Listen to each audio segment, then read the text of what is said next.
Јас ќе се обидам да одговорам на најголемиот дел од вашите тези кои што ги поставивте. Прво, во однос на љубовта. Јас многу рационално сум станал председател на влада и како таков ја водам владата. Не знам вие со какви емоции имате влезено во коалиција со ДУИ претходно, меѓутоа доколку ВМРО ДПМН има синдром на напуштена љубовница со ДУИ, тогаш тоа ќе мора сам да си го решава. Јас не можам да им го решавам.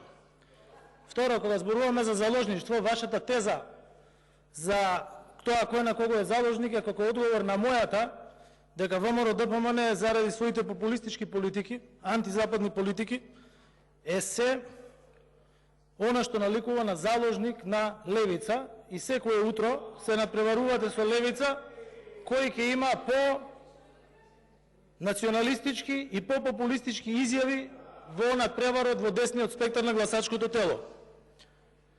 Зошто јас не морам да имам било каков однос кој што е вон политички однос со коалиционите партнери? Кога имате јасна програма за интеграција на државата во Европската Унија, кога имате јасна програма за членство на државата во НАТО, која што вие не го поддржавте, кога имате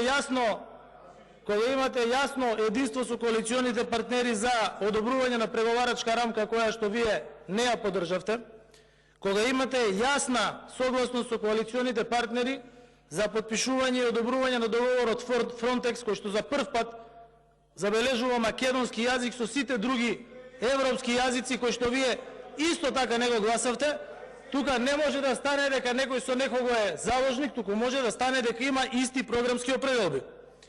Во однос на тоа каков председател сум јас сум председател на Социјалдемократскиот сојуз, избран на гласање од сите членови на Социјалдемократскиот сојуз на Македонија на непосредни избори.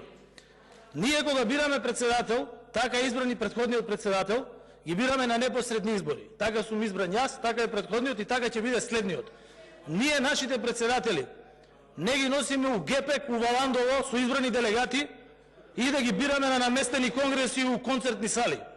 Така да кога ќе зборувате следен пат за тоа како сте избрани председатели, дојдите да проверите кај вас како сте си избрале прво председателот, па потоа да зборувате за другите партии. И на крајот да се навратиме на експозето кое што го имав пред една година.